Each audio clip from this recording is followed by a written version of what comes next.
If I have to step away, it's she's looking at me like, what are you guys doing in there?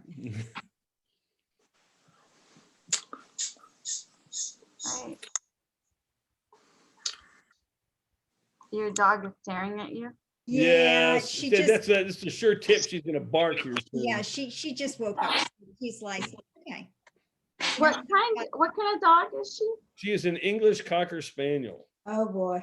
and she is 15 years, 3 months old. Yeah, she's a, She's an old dog, Bet she's beautiful though.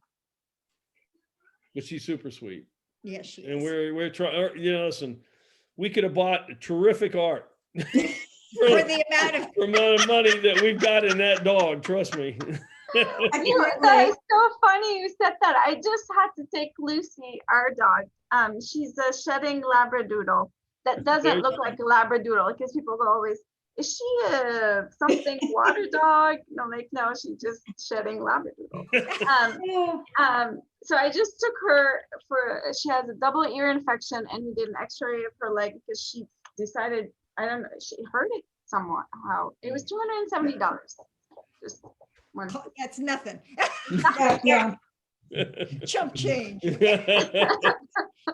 had a 15-year-old blind Lhasa Apso that was also diabetic and required wow. 2 shots a day for like Yeah. 5-6 years. Yep. Okay, so we're You're not, right, you could buy a lot of art. Yeah. We have John McIntyre's on. Okay, we have. In the Grand Trip, I think it's on. In the Grand Trip Swope, we're having wine. I don't know what the rest of you are doing, Oh, you're having wine? but- Is this the wine and pop? I'm not having wine. What's I was going just saying, on? I didn't Nobody know that told me. alcohol was See, allowed. Elsa feels now. People left out now. Gotta make the best of these It's virtual Friday events. night, people. Yeah. It looks like the McIntyres are having. I guess we'll all have wine when we're done. How's that? Yes. There you go. That's good. The McIntyres are having a feast. I'm having with their- tea. Oh, hot tea? Absolutely. Yep. Oh, I'm so glad you're Elsa, here. Elsa, they have mid-century, like their furniture and everything. I know your house is too. There's some nice mid-century houses in Terre Haute. I've seen them. Didn't you say your house is mid-century, Elsa? Yes, Yeah. kind of strange, but mid-century, built by a man and his son. Yes. Sounds good. Cool. Yeah, ours It is ended up online recently and I was kind of shocked. Well, ours is 19. Our house was built in 1993, and it is nothing even remotely mid-century. So, but the stuff inside is pretty special. So we've actually had several magazines do stories on us. And one time, the magazine people showed up with their photographer, and they said, "You do realize we're just here to shoot the inside of the house, right?" And I said, "Yes, I knew that." Well, I'll be honest, they just took pictures of the outside of my house and but it had been repainted and it looked, and I'd taken out a lot of trees and stuff so it could be seen from the road, and it was kind of shocking. Because I didn't realize people could see it so well. Peeking in. yeah. We're unmuted now. We can hear you now. I think it might be time to start. We may still have a few more people coming in, but why don't we go ahead and start and welcome everybody. And this is really looking forward to that. It's a great exhibition that the Pruitts have and sharing their collection. I think you all know, or many of you know, that they had an exhibit at the Swope 25 years ago when they were both in high school. And that is very, very well then, and we're happy to have revisiting now. So we're going to do a couple of things this evening, and I'm going to introduce a couple of more people here to say a couple of things. And Pat McIntyre, I didn't warn you, but Pat McIntyre is the president of the Alliance, and at the end of this presentation, we're going to have the drawing of the annual raffle of 3 art objects. So after we're finished, with the program, Patty, would like for you to say a few words, and we'll go and do the drawing here. At this time, let me introduce Hilda Andres, who's going to tell you how this is going to work this evening. I'm like the Zoom. Hi everyone, it's so good to see you. I've been like trying. It's weird, my gallery view. I'm like, oh, there they are. There is everyone. So, this is so fun. You guys are in for a treat. I've been enjoying chatting with you guys, the Pruitts. So what I'm going to I'm going to be monitoring the chat. And Ed is on here and he has images. So he's going to show images of the work. And the Pruitts are just going to talk about them. And they are very welcoming the conversation, correct? So they just want it to be a casual chat and it's for you. They're here for you. So I will monitor the chat and I can say, so-and-so wants to know that, or so-and-so wants to know that. So anyways, that's all I have. Enjoy. Okay, well, by the way, it'd be best for everybody to mute so we reduce feedback and other kinds of things. And Ed, I'm going to turn it over to you to be the host this evening with the Pruitts. Ed Trover, our curator. Hello, everyone. Thanks for joining. I know that ideally we would all be in the gallery, looking at the works in person, but this is the world we now live in. So I was super excited actually to hear from Steve. He had emailed, I think it was back in 2019. So COVID kind of got in the way and, working through all this, but it was kind of serendipitous in that in 2018, the former director, Susan Bailey, and I had, kind of been talking about the Swope collection and how it would be really great to add some photographs to it because it was really lacking representation. So thankfully we had talked to the Alliance of the Swope and they gifted us funds for the purchase of Paul Strand's Mexican portfolio, which is arguably one of the best examples of his use of photogravure. So during the installation of this portfolio in 2019 was when I got the email from Steve, and he shared that, he and Mary had this collection of early modern American photographs. So it was kind of full circle, and I was even more excited once the Alliance thankfully, provided the funds to support this event. So thank you to the Alliance for continuing to support the development of the Swope. So I'm excited for them to not only share their collection, but also the stories behind how they got them, how their collection has changed. Of the 55 works shown in 1996, only 17 remain. Is that still accurate? Right, yeah. Okay, I know it's changing. You had emailed me, during the planning of this and said, "Oh, take that one off the list." We've, it's gone elsewhere. So it's continued to grow and evolve over the years. And so some of you that may have been around for the 96 exhibition, you'll see some old friends and hopefully make some new friends. So without further ado, Stephen and Mary Pruitt. Well, thank you so much for having us. It's listen, my relatives all hail from Terre Haute. My mother grew up there. She was born in Terre Haute, grew up in Terre Haute. My father graduated from what was Rose Poly back then. It's now, of course, Rose Holman Institute of Technology, but he was a Rose boy. And they got married and they moved to Indianapolis. And I have so many memories of coming back to visit Terre Haute. I don't think I ever once visited the Swope at that time. So I was born in 57. So I guess, maybe cognizance would have been maybe 1962 or something, but I don't think we ever visited the Swope. And I'm really sorry we didn't get to, because I'm telling you, we have exhibited our collection at museums all over the country, but I can tell you that for a museum of the size of the Swope, I have never seen a collection that is of higher quality. It's just absolutely extraordinary.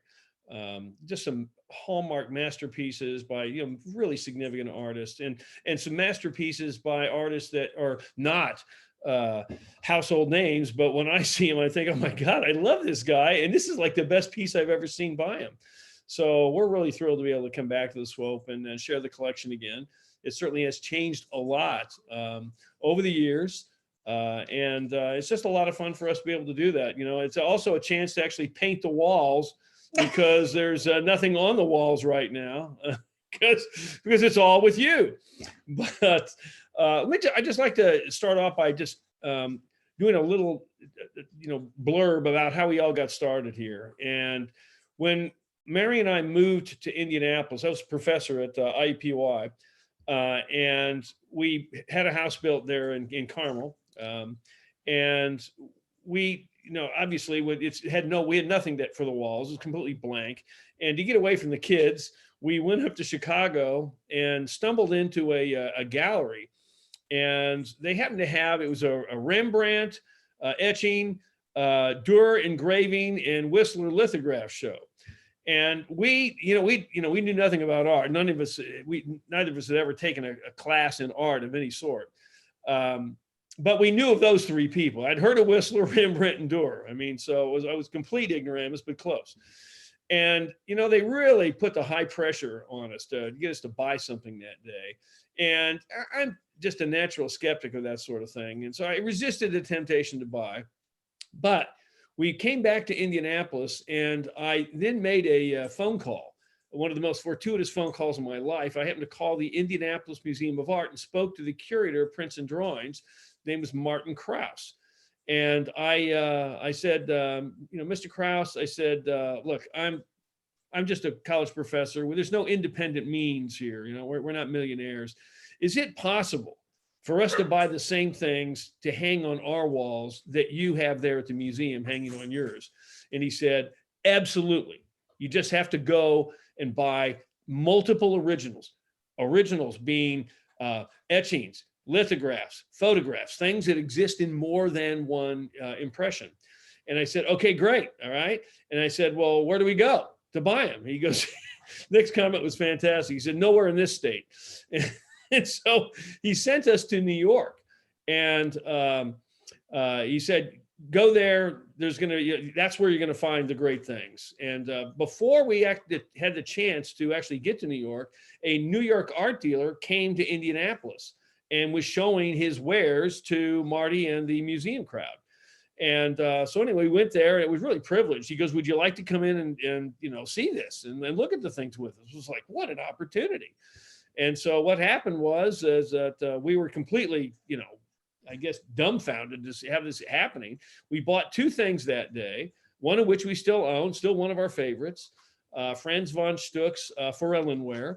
It was just a trout pond. He was Stuck, we said, look, we don't know anything about this. He goes, you don't have to know anything. He goes, what you need to know is who to know. And so there it is, our Franz von Stuck right there. This is from 1890, and it is, Stuck was a very well-known academic type painter who he had some famous students. Paul Klee and Vasily Kandinsky were two of his students, but I still love this piece. Mary picked it out, and she was the one that fell in love with it, and that's how it happened. So anyway, the story here is anyone can develop a truly significant museum quality collection if you only know where to go and what to buy. And once you get hooked in with these dealers that sell, or auction houses that sell to museums, or where museums buy, you really can't go wrong. But basically the story is that if you can walk into a gallery in Chicago on North Michigan Avenue, that's not where to buy, because that's going to be the really high prices. So they were selling things for basically about 10 times for what they were worth. And so I was glad I resisted and fell under the tutelage of Martin Krause there at the IMA. That's how it all began. That's awesome. I love that. Do you Yeah, both choose the same, do you have a voting thing on the work? Well, interestingly enough, when we first started, Steve really liked the old masters. Right. And I didn't have quite the appreciation for them that he did. I do now, but Too late. Too late. We already sold them all off. We sold all those. And then so we're more into the, you know, the impressionist and that sort of thing, you know, moving on and the cubist and that sort of thing. Right. The modern, we're into what's called modern art, which for those of you who know, understand that modern art actually begins about the year 1800. So when I think of modern art, I'm thinking of stuff being done today, but that's actually contemporary art. And so we fell under the spell of the moderns. So anything from 1800 to about 1950 falls under our purview for collecting. Right. But this is right in front of us here is Pierre Bonnard, and this was actually a lithograph that he did about 1925. This is of his wife. And what's really interesting about it's a very rare piece in its first state, which is signed. There was a later version that wasn't signed.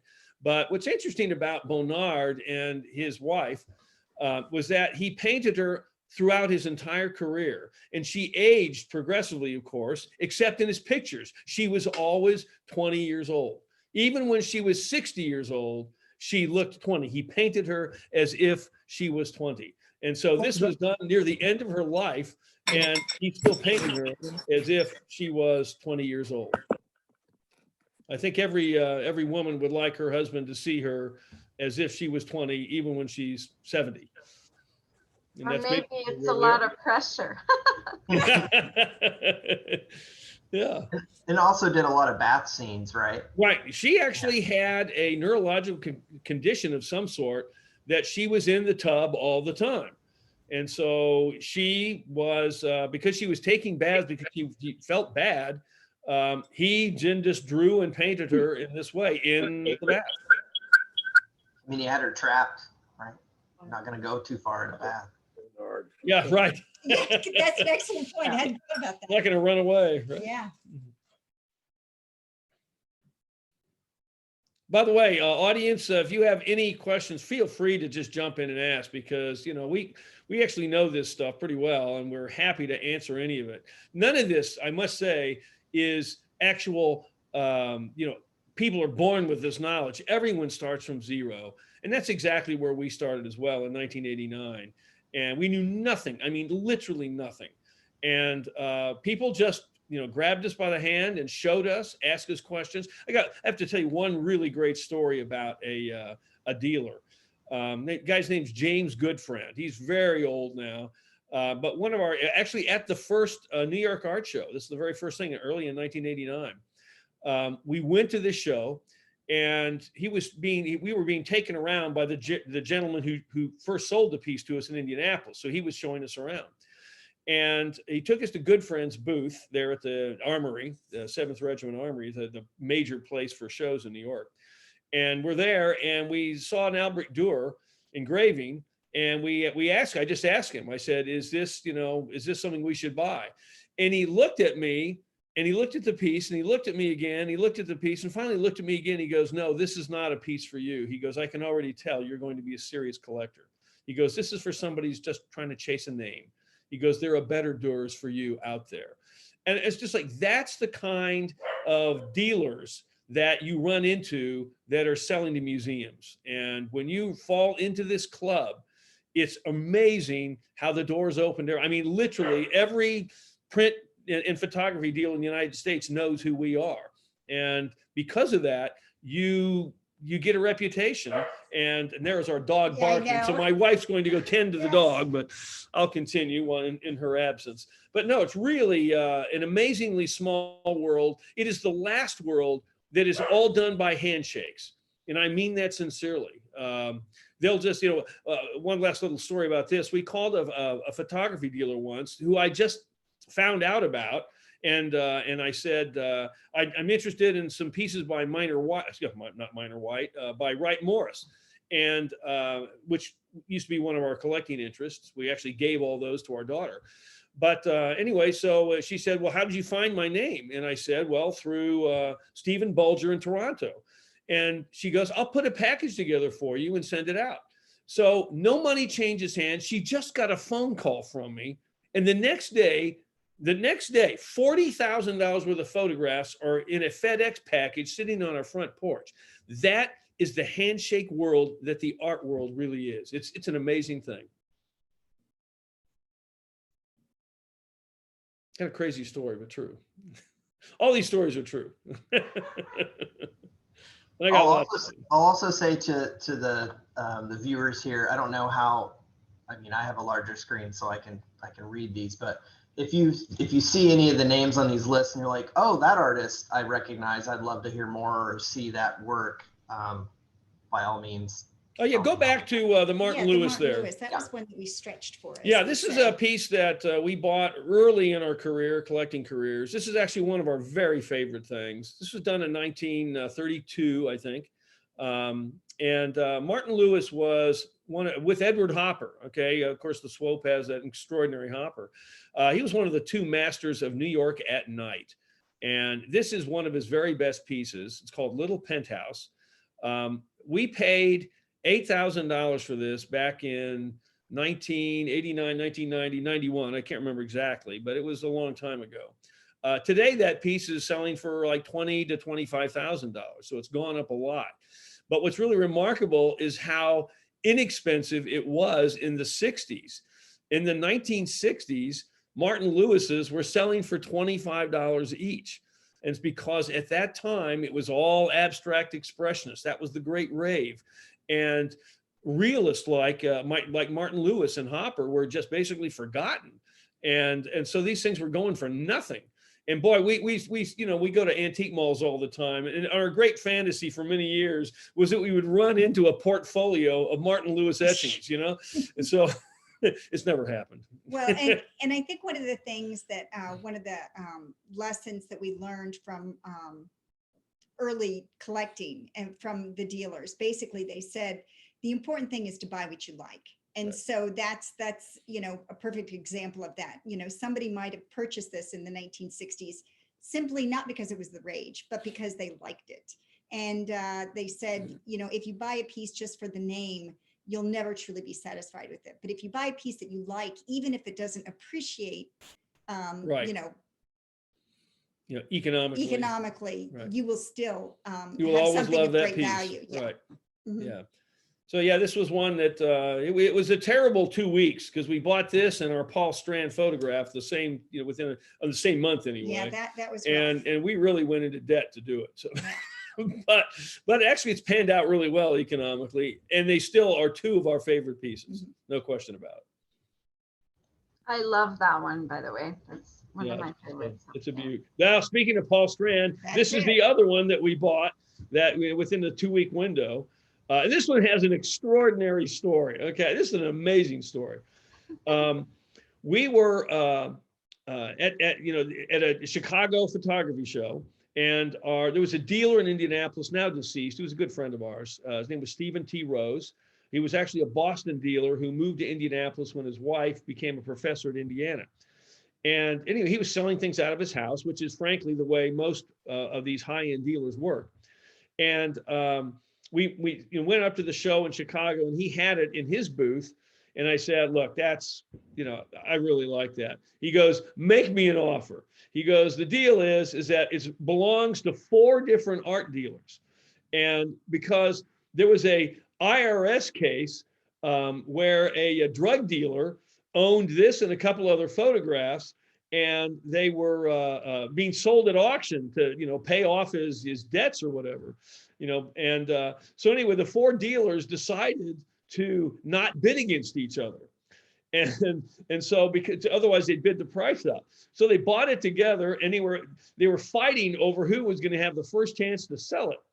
And our buddy Steve had it. He goes, I'm tired of dealing with this. Just buy it from us. And so we made a deal, and it was about $10,000, but we got 18 months to pay for it. Okay, which is not a terribly unusual thing with some of these high-end pieces like this. And so anyway, we brought it home, and it was just like, we really loved it. And I happened to call the Paul Strand Museum, Paul Strand Archive in Millerton, New York. And I spoke to Anthony Montoya, who was the head of it. I didn't know anything about this guy until I looked him up. And I said, I've got this Paul Strand photograph, and they said it was vintage. I just want to make sure it is. And he goes, tell me what the image is. Well, I said, it's a window. Strand did so many windows, that didn't narrow it down at all. I said, it's got little crescent moons on the shutters. And he goes, and a cat at the lower left, right? I said, yes. He goes, so you've got the one. And it turns out that he only printed 2 of these in his whole life. And so this was the one that was used for his book, which was called La France de Profil, which is considered the most beautiful photographic book of all time. And so I said, we're being offered it to us for $10,000. He goes, wire them the money. And I said, well, I can't do that. He goes, just do it. And I said, why? He goes, because if I had that, I wouldn't think of selling it for less than $45,000. And that was in 1991. So yeah, it's just a funny story, but it's, you know, one of those, there's so many funny stories that happen in collecting, and that's certainly one of our favorites.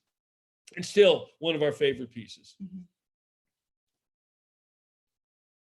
Yeah, and I think too, I know, you know, reading through the notes of the last time you came, you talked, and former curator talked about, you know, the democratic aspect of prints and how there are so many of them. And that was kind of the idea, was that it was more accessible than buying, you know, an original like painting or even like a one-off drawing. And it's interesting too that, you know, you were talking about value and how, you know, way back Martin Lewis, you know, it was like $25, but there was also the Associated American Artists that did the, you know, the mail order. All the Bent Woods, Currys, yeah, you could buy a Grant Wood for $5, which granted, you know, back in 30s, 40s, was still kind of a lot of money, but not like, it would be like 200 to 300 today. Right. Yeah, exactly. Today they're going for, you know, 5,000 to 10,000. So right.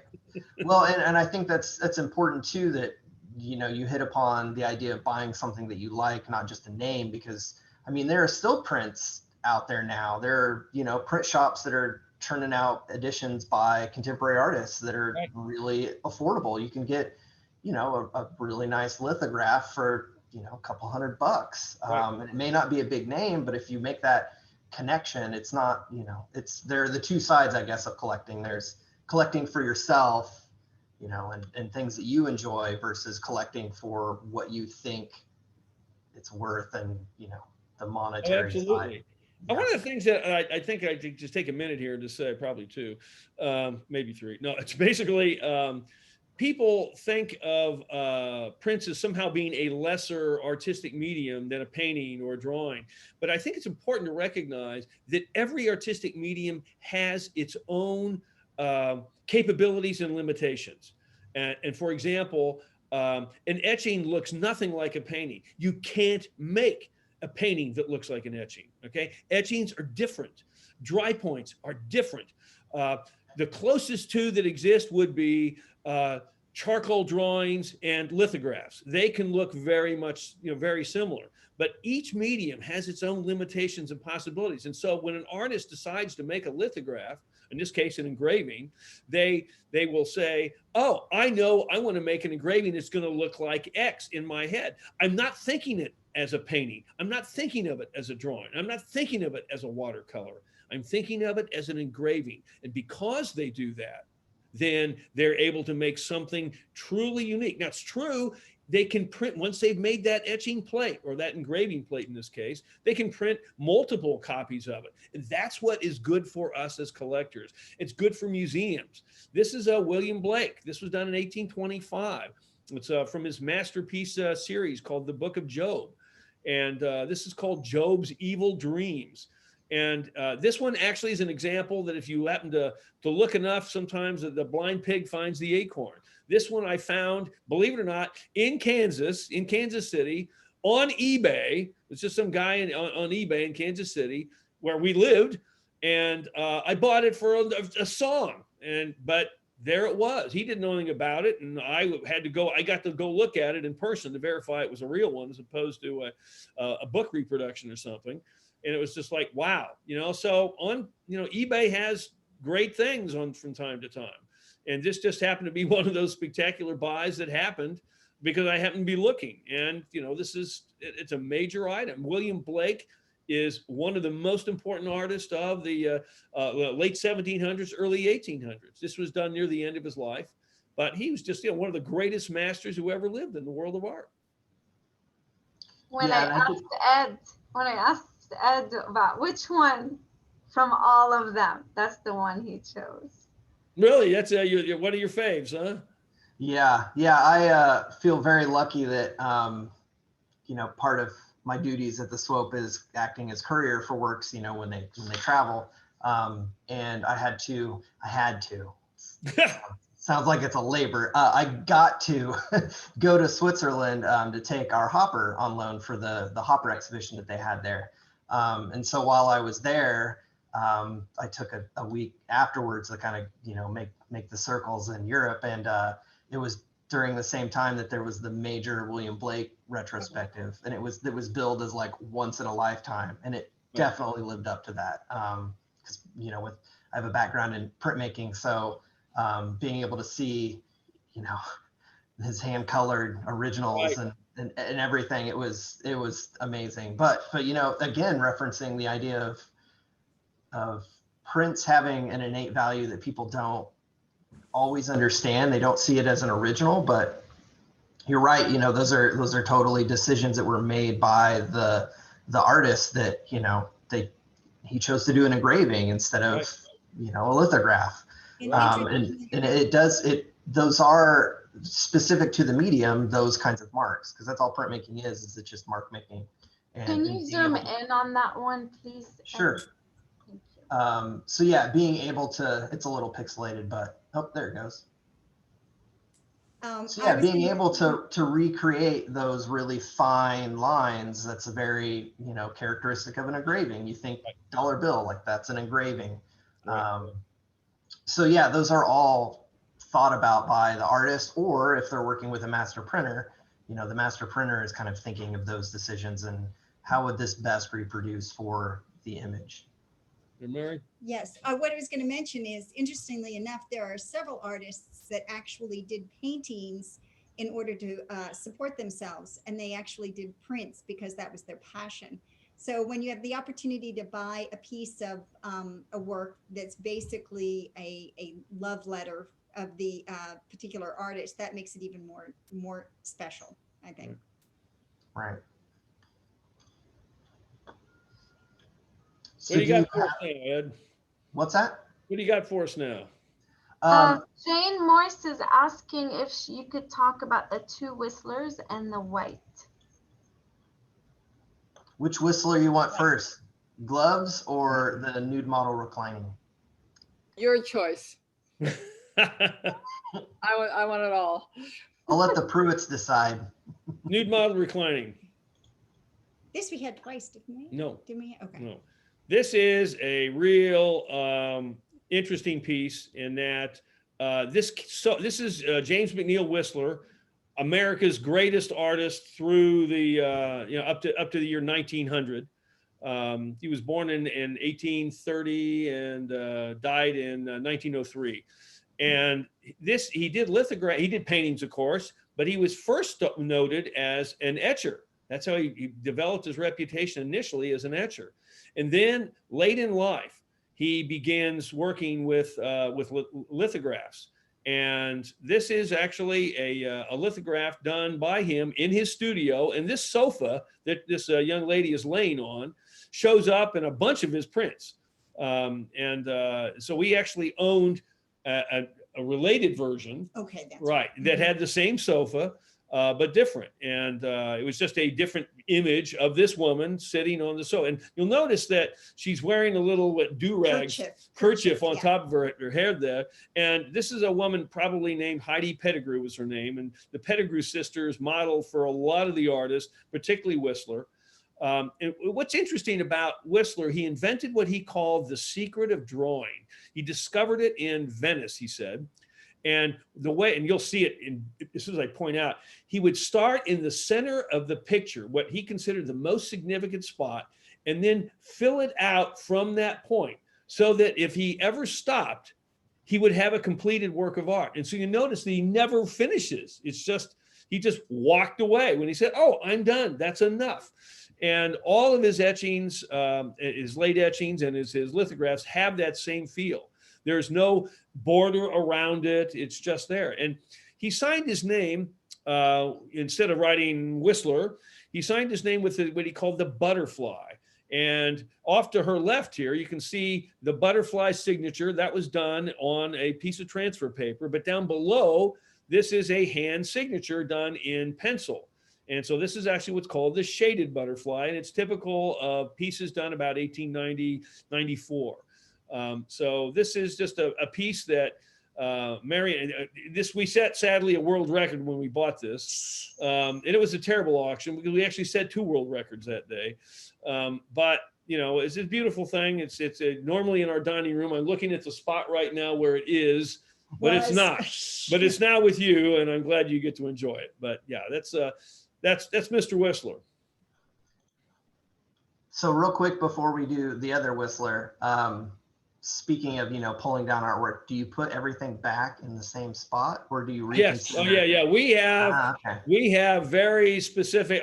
We actually do rooms by themes. Yeah, no. Steve does rooms by themes. Okay, I do rooms by He themes. does the curating, and there is a very definite place for everything. And when we go to buy something new, I go, "Where are you going to put it?" And he goes, "I will find a place." I'll find a place.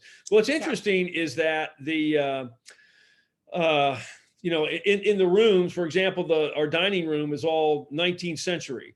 Our piano room is all 20th century women. So we do have these sorts of, you know, I have these little eccentricities. Yes. Apparently that's one of them.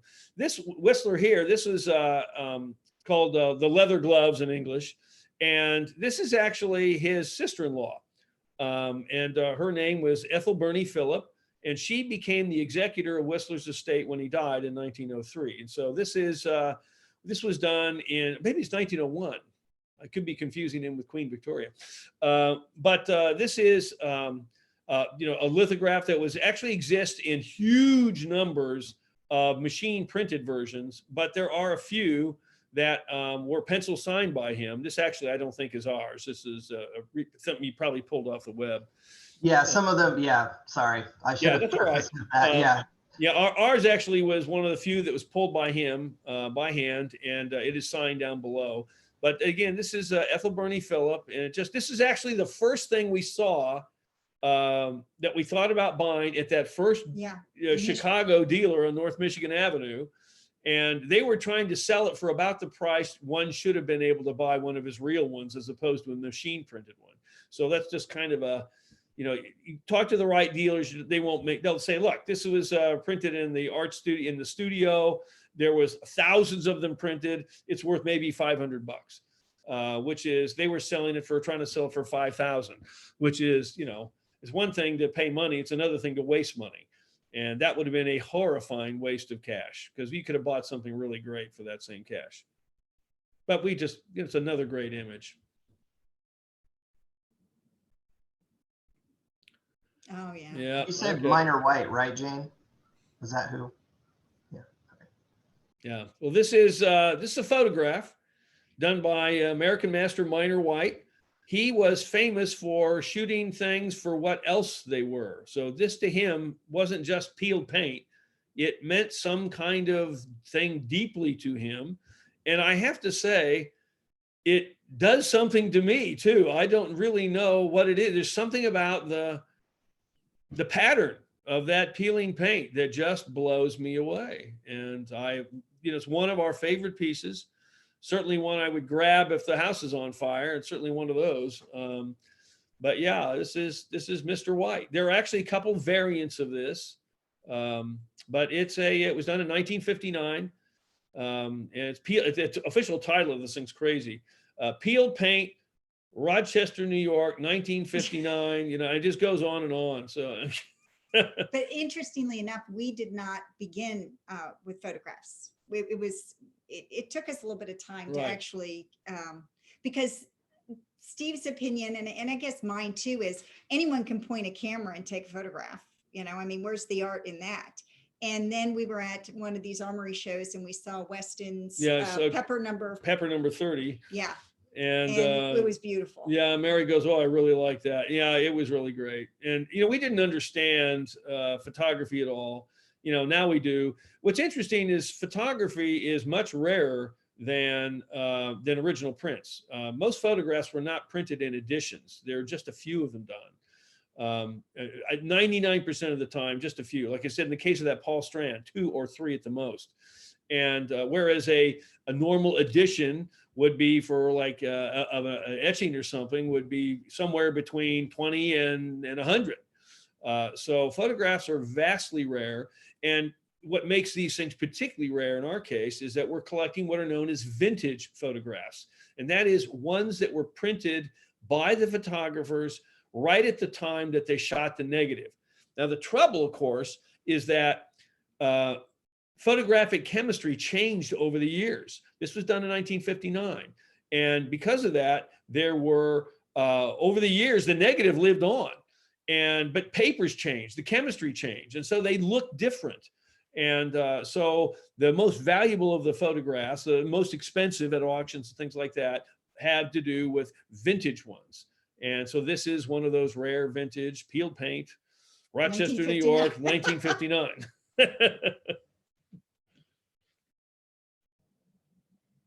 We can keep rolling with photos. Sure. Oh, this is such a great thing. My gosh. This is Steve's favorite photo, Yeah, this is probably, it's certainly one of my 2 favorite things in the photography. This is a guy named Frederick Sommer, who is probably has the greatest reputation for someone who produced the smallest amount of work.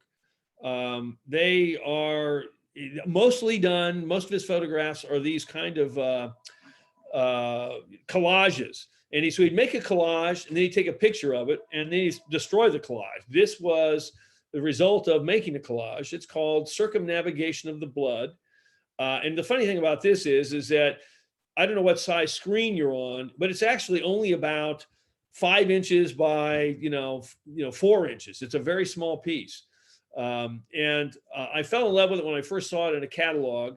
And the art dealer I called about it, he goes, give it up, Steve. You'll never be able to find that and you'll never be able to afford it.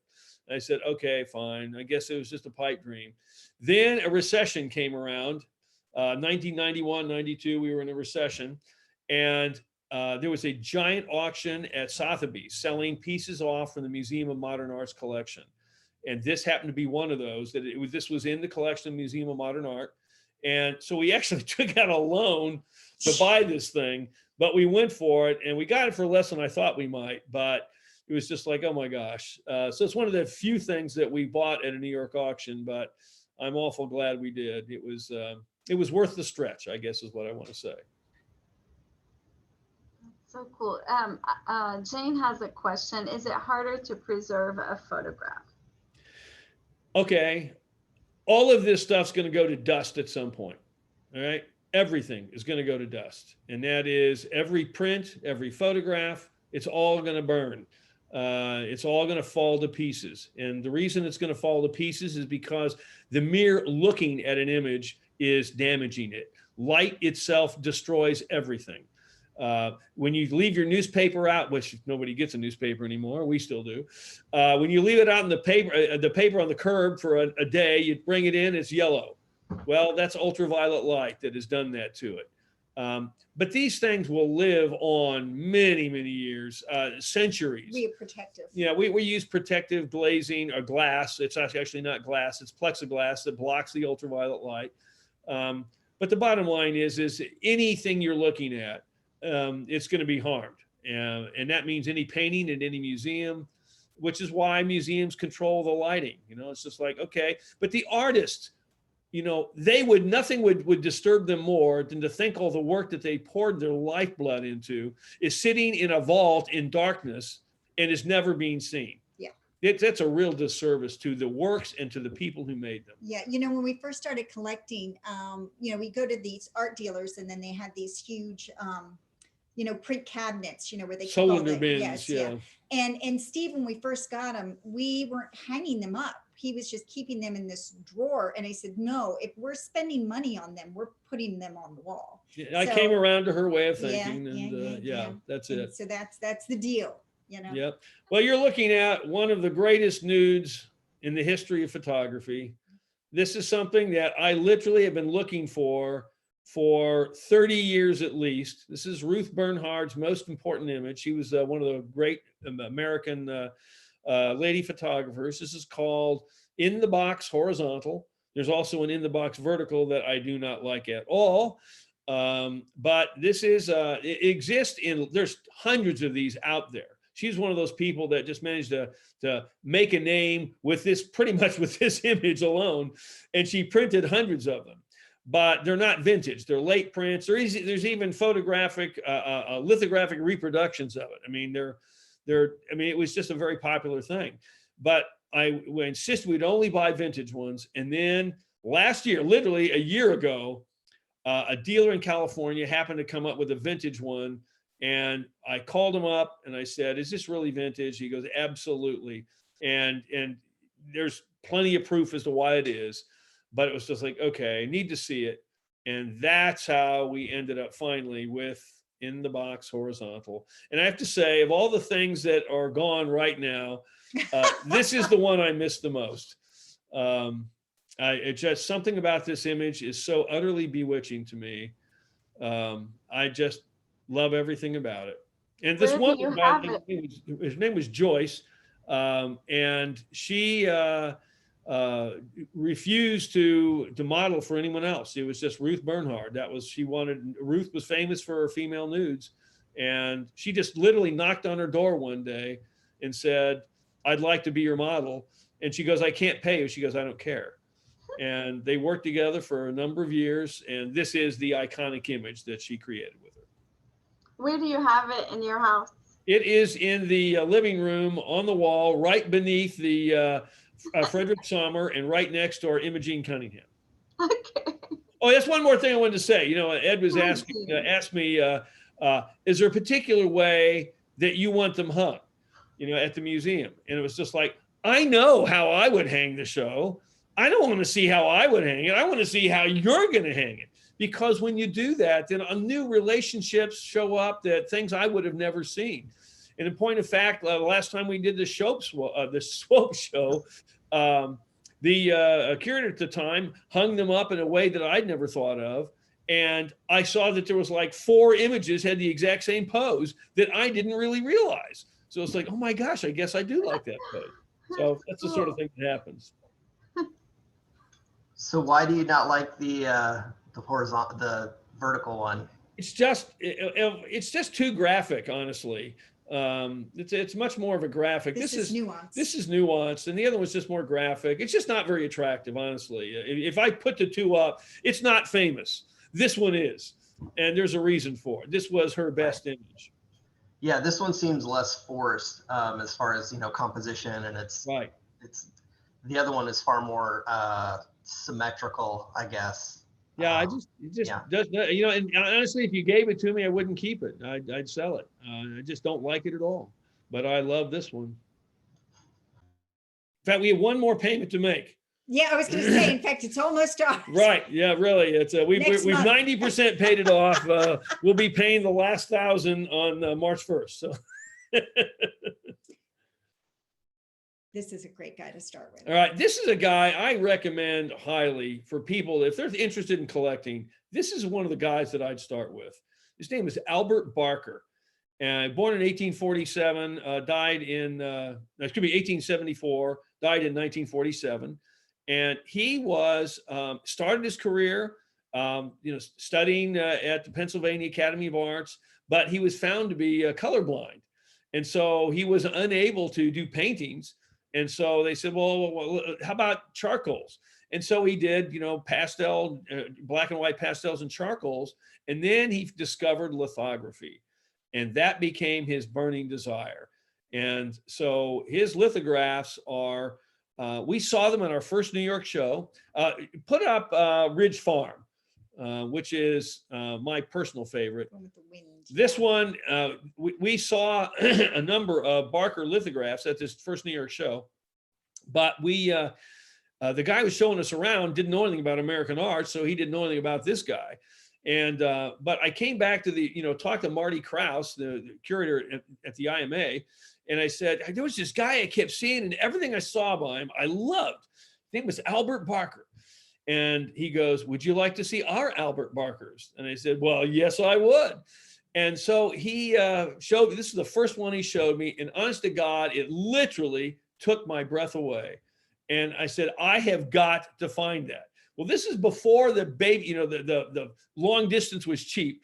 I literally spent $400 calling art dealers all over the United States to buy this print, which only cost $400. So I said, I'm just possessed by it. I've got to get this thing. And so his work, I just love. I'm actually kicking off writing the catalog raisonné of this artist right now. So I've just decided last week, I'm going to write the catalog raisonné of Albert Barker. And I'm doing a lot of the biographical research on him right now. But this is, to me, just an amazing piece. His skies were so wonderful. His everything, and these were done in Pennsylvania, but you swear they were probably done in Indiana. Look at this. I mean, this guy was just amazing. I love his work. And he's very affordable. Very affordable. I mean, these things are $300 to $500. And yeah, I was surprised. Yeah, I was surprised. Because I hadn't heard of the artist, and we don't have in the Swope's collection any works by him. But it does have a very Midwest feel to it, regionalist. It fits with a lot of the works. Do you know the works of Billy Morrow Jackson, his landscapes? That does not ring a bell for me. Let me see. I'll see if I can find. He's a favorite of the Swope family, I think it's safe to say. But he was also known for his kind of expansive skies. Maybe I can find one. But yeah, I think that there's something. It's funny because I think people think like Montana, big sky country, but I've always felt like the Midwest is way more big sky. I think because it also doesn't have the lights and it's so flat, so it's really emphasized. Now show them Lower Valley. If you have that one. I don't. Okay, that's all right. Do you have Ella Fillmore Lily? The Wind Passeth. There it is. Scroll down. Keep going down right there. Yeah. This is somebody who does similar work. Her name was Ella Fillmore Lily, an artist of virtually no significance, but it's a masterpiece of lithography. That sky is so amazing. The feel of this thing. This is an eBay buy. Now, this is one of those where I found, the Indianapolis Museum of Art had it, and I fell in love with it. I said, oh my gosh, I've got to buy that. And I found it on eBay. Then I sold it because I thought she's not significant enough to be in our collection. And I hated myself for selling it. And so I found it again on eBay and bought it again. And it's not leaving. Okay. It's just like I made a mistake. I'm not going to make that mistake again. That's hilarious. I know it is. It's actually happened twice to me, that very thing. And so we have in the remarks, somebody, Don wrote Kansas. I don't know what that's in regard, but you guys might, maybe about the skies. I don't know. Don, you want to elaborate on Kansas? Actually, I wrote it, Hill, that's Martha. Oh, Martha, yeah, okay. The skies, yes. Yeah, it's just a beautiful. Not the Kansas City skies, the Flint Hill skies. Yeah, well, there you go. There you go. Yep. Yeah, we see a lot of those. And Amy wants to see the Feininger. Feininger. Yeah. Feininger? Right. Lionel Feininger. This guy was one of the Cubist masterpieces. He was kind of worked in a by himself a bit. He was part of the Bauhaus group. Actually taught printmaking at the Bauhaus. This was one of the things that I had wanted to collect for years and years and couldn't afford it. Finally found a dealer in Berlin that gave us great long-term payment terms on it. And it's just a beautiful thing. It's called the Gate. It's an actual gate of a city in Germany, on the north part of Germany. But it's a technique called dry point, which is our favorite medium. The little penthouse, the Martin Lewis was dry point. And this is just one of our, favorite things. It's dry point is fairly recent. Yeah, this was actually purchased, I guess, 2 years ago, and it took us a year to pay it off. So, And like I said, these long-term deals allow people like us, and the dealers actually are very amenable to these things. In fact, the guy who sold us this does big dollar things all the time. And he said, I said, look, I really appreciate you working with us, on these things. He goes, are you kidding? He goes, you are the salt in our soup. To see people of your means stretching to buy things like this, he goes, it is a wonderful privilege for us to be able to do this with you. And this is how it happens. Yeah, I love that story. Amy, was that it? Was there anything else on that one?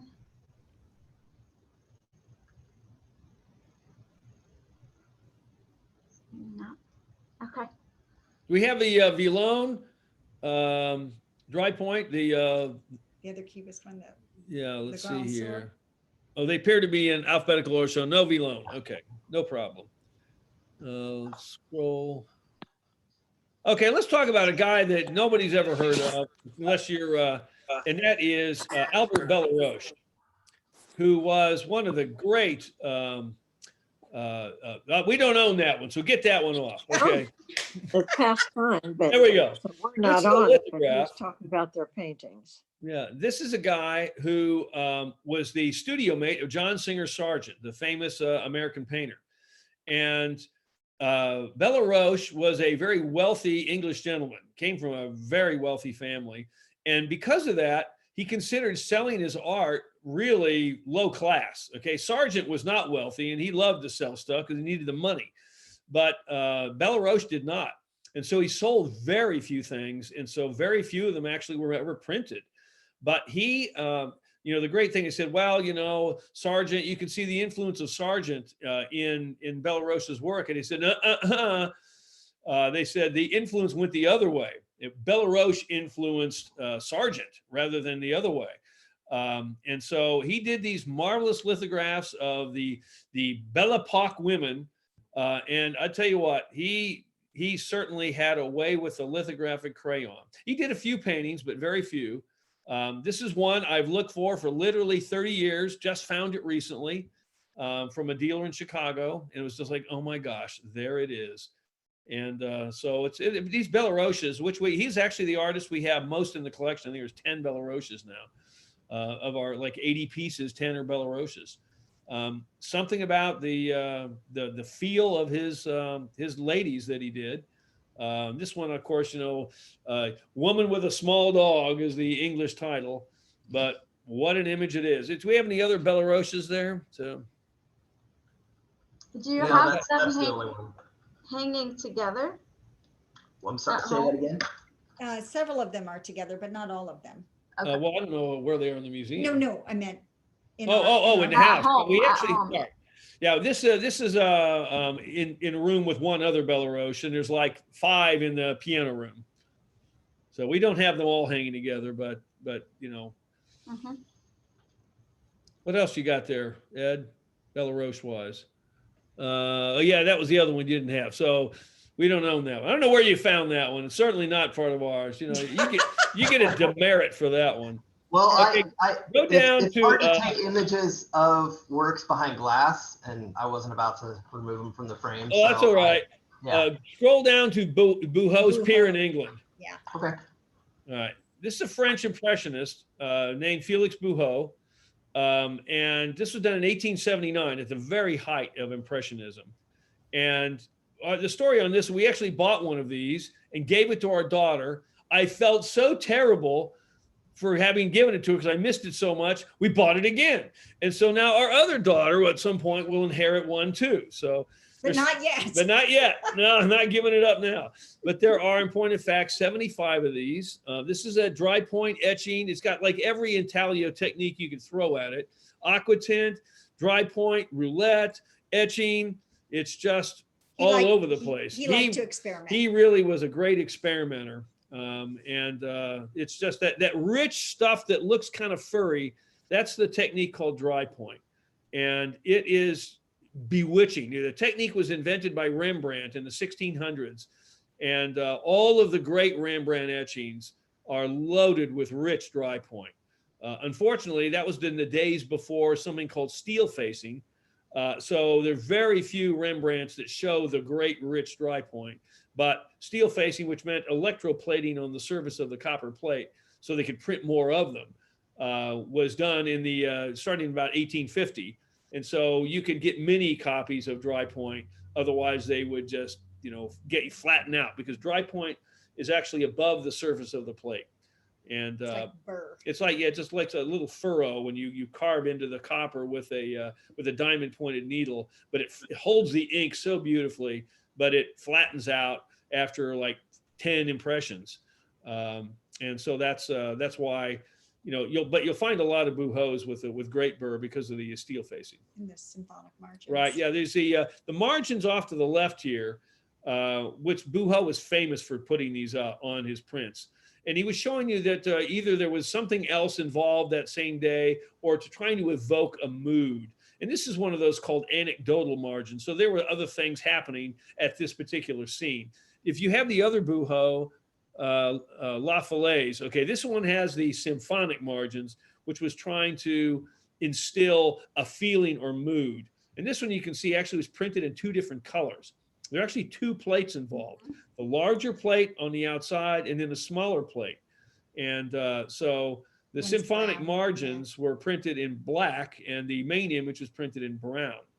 And this is a piece that we actually traded an art dealer for a lithograph that we had that was more valuable, but we really liked this better. So that's how we got it.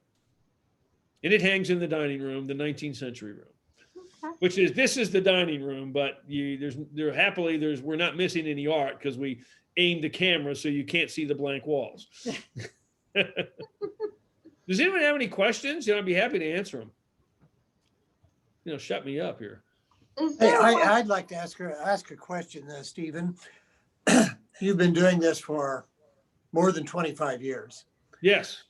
And I'm assuming you're not a person of independent means. No, absolutely not. I'm a college professor. That's what exactly. And you have mentioned how you buy and sell back and forth, and your collection has changed over the years. How have you decided financially what you could afford, or where you want to put your financial emphasis, or is the financial emphasis really not very much to do with it, other than the fact that there's some things you like to have you can't afford? Yeah, well, let me tell you, the print that I covet more than any other is a Jacques Villon called Yvonne D in profile. And unfortunately, I can't afford it right now. But I told Mary already that if it comes up at auction, I'm going to take money out of our it's still on, but I don't know. Oh, I know how it is. I think I know how to do it.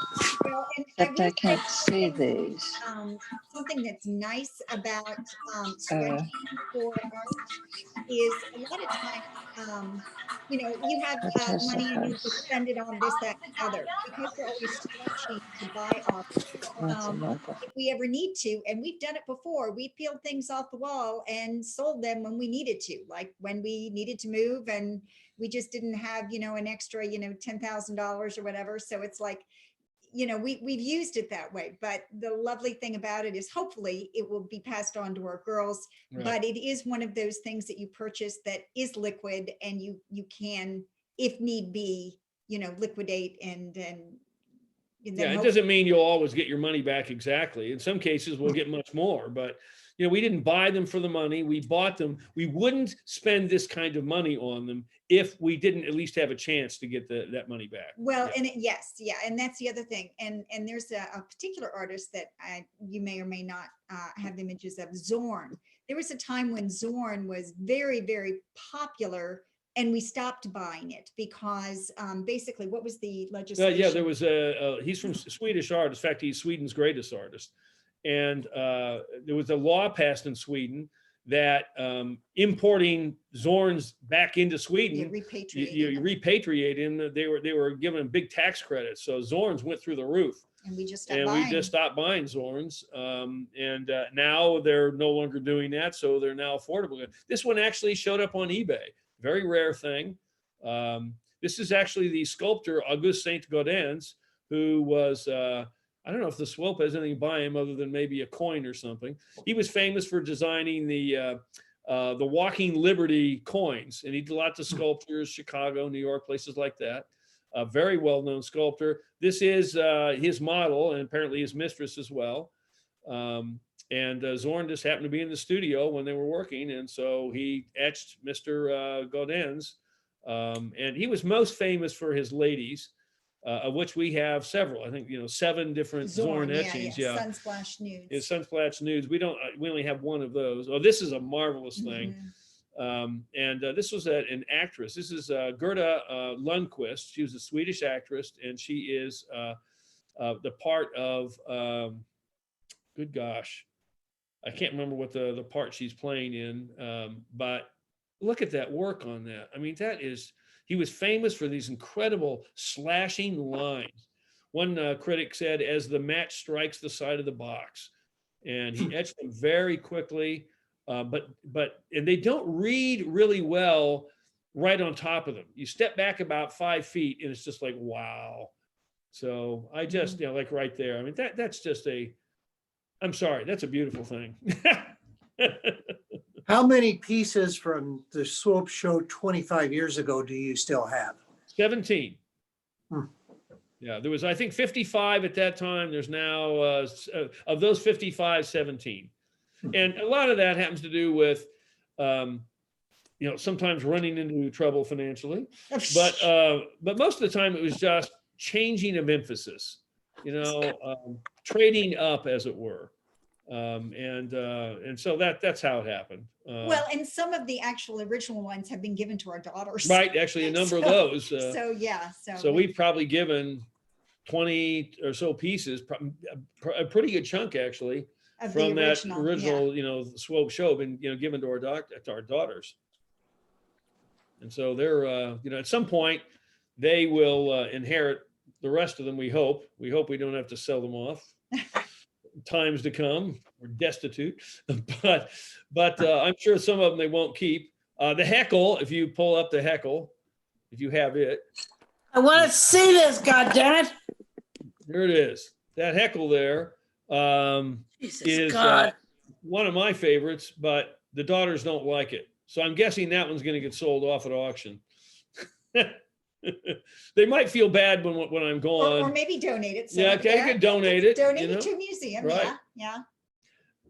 Yep. They find it oppressive. Yeah, I just think it's gorgeous. This is just a very much in the same time period as the Feiniger, and you'll notice it's got the same kind of crystalline, slashing prisms that the Lionel Feiniger did. They were working at the same place at the same time, in a kind of a Cubist expressionist sort of feel. Well, and it's interesting, when we first started collecting, the gentleman that took us around, who had been selling to the Indianapolis Museum of Art, he specialized in expressionist art. And Steve and I, we looked at some of the wares that he had in his apartment. And we were like, man, this stuff is terrible. Yeah. I can't, and then, you go and 20 years later, you're like, oh, I really am looking for this particular German expressionist work. So just because there's still a lot of expressionists I just can't stand. Yeah, but there are some that we love. But many that it's just like, my God, they're incredible. So taste change. Yeah, taste change, absolutely. Other questions? I'm done. Well, thank you very much. What a wonderful presentation, and I think it will convince a lot of folks to come in and see what we have from your collection. And we hope if you both come over when it's time to pick it up, we'd certainly like to talk to you. And I'm sure if there's an opportunity for anyone to meet you, and of course that's all COVID related, as we all understand. But if there's something we can do, we'd really love to do it. So, well, it's been a real thrill to be able to share it with you, you all there in Terre Haute again. I do want to, if I could have one more moment, we are filmmakers, okay? And we made a movie about Terre Haute, about a woman it was my mother, who wanted to move to go back to Terre Haute. It's on Amazon. It's called The Tree. And I promise your audience, you will love that movie. which by the way, I have to say that when we first were filming this, the filmmaker or one of our film festivals, they asked how we came up with the name Terre Haute. They thought They thought it was fake. fictitious. Oh, that's funny. Well, I don't know if you have any other parting words for collectors, but I also really like what you said way back when, and I'd be interested to hear if your opinion changes. You said when you try to buy like we do, establish a budget and then double it. You still feel the same way? They're muted for some reason. Okay, Mary. I just Oh, there you go. unmuted us there. Yeah, no, I definitely, I think that's actually the right way to do things. You will never regret buying something and paying a little too much. The ones that are nightmares are the ones that you didn't buy because you thought it was a little too much and you let it get away. And I can tell you about 3 pieces right now that haunt me to this day. And I'd buy them in a heartbeat if they showed up again, but I'll probably never see them. That's the way it goes. Thanks again, folks. Well, thank you. We have a Thank lot you of both. thank yous in the chats, and people have really enjoyed it. I have enjoyed it. So Well, thank you very much. Thank you. And let's have everybody stay on here that would like to for the Swope Alliance raffle. I know there's bated breath on many people waiting for the drawings here. Pat McIntyre, on behalf of the Alliance, would you like to say anything? Thank you so very much for presenting the art and also for the conversation tonight. It was both fascinating to me and reassuring. My husband and I collect New World Indigenous art, and our great joy has been to meet and become acquainted with dealers around the country who have taught us everything we need to know about collecting. And I think that's something that people are often intimidated about. They're afraid to ask if they're interested in a piece of art. We're now to the point where if there is a dealer or a gallery, we'll just go in and pepper them with questions and eventually know everything we need to know in order to buy. So I very much appreciate the fact that you were able to help everybody learn a little more about that process and give us a little bit of inspiration to get out there and get around and talk to people. Secondly, I do want to thank from the bottom of my heart, Elsa Morris and all of the other Alliance members who put together the raffle this year.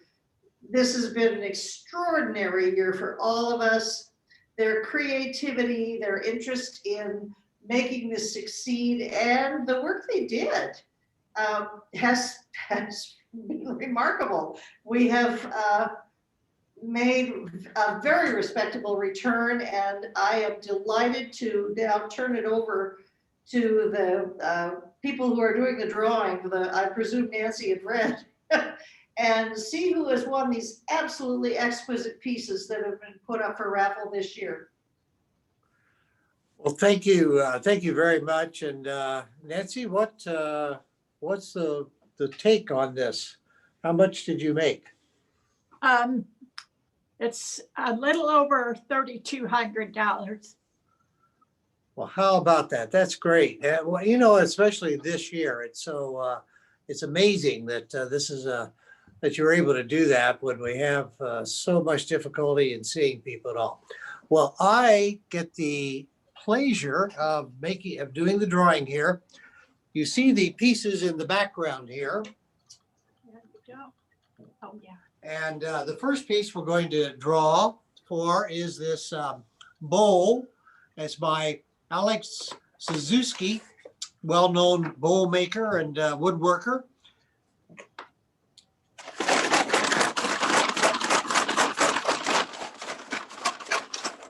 Nice sound effects.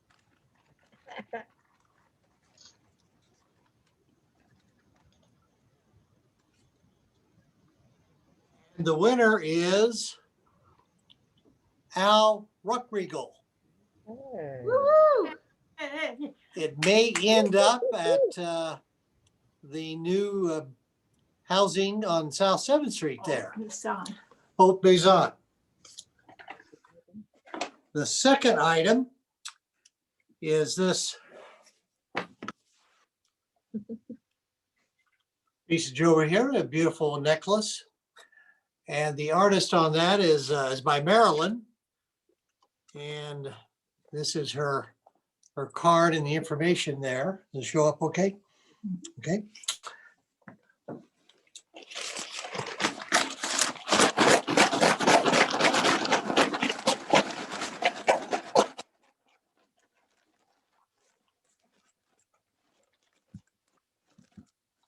And the winner is watching us tonight, Patty Toms.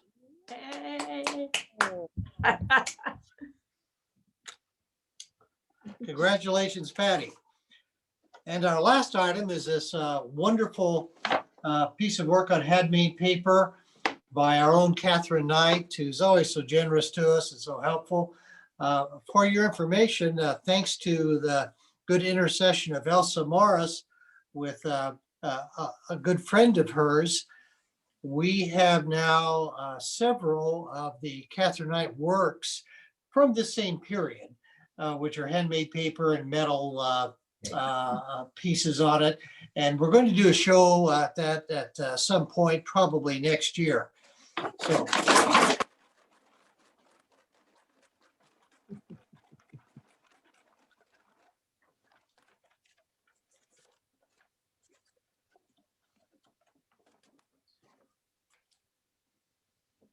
And the winner is Elizabeth Friedman. So what's a wonderful thing, it's always nice to have local folks and people associated with the Swope win these, because they're the ones that do the selling and the buying of all of them. So are there any comments from the Alliance before we leave off for the evening? Fred, may I say something? Surely. Well, this is Elsa Morris. I was in the head of the committee for the raffle this year. Thank you so much to all of you for supporting us and making this successful in a crazy year. I'm thrilled, thrilled with the pieces and thrilled with the winners. It's exciting to know that you all supported us so well. Thank you again. And Fred, this is Pat McIntyre again, may I offer just penultimate remark here? Again, thank you to Elsa. Thank you to everyone else. Nothing pleases the heart like art. And I think this is one of those times when an auction like this brings art into a home and it becomes part of the ambiance of a life. And that's one of the things that the Swope offers. It's one of the things that makes this a place of not just integrity, but real inspiration. So again, I thank all the Alliance members, and I do very much thank Mr. and Mrs. Pruitt for their presentation tonight and their support of us. Well, thank you very much. And thanks to the Alliance for sponsoring the Pruitt Show. A word of warning, don't come to see the show until next week. We ran into some technical problems. It's not all up. It probably will be all up by Sunday, but that is not assured. So I wouldn't want you to make a trip down over the weekend and be disappointed. But by Tuesday, it'll certainly be up, and I think you'll really enjoy it. It's a great show. Show me who else is on the call. Any other words of wisdom? How much did the Alliance make again? 3,300, about $3,300, and that's the net. That's the profit, correct? Woohoo! That's super good. Somebody barked. Yes. Thank you so much. Well, thank you all, and have a wonderful evening, and we will see you soon at the Swope. Bye-bye now. Thank you. Good night. Good night.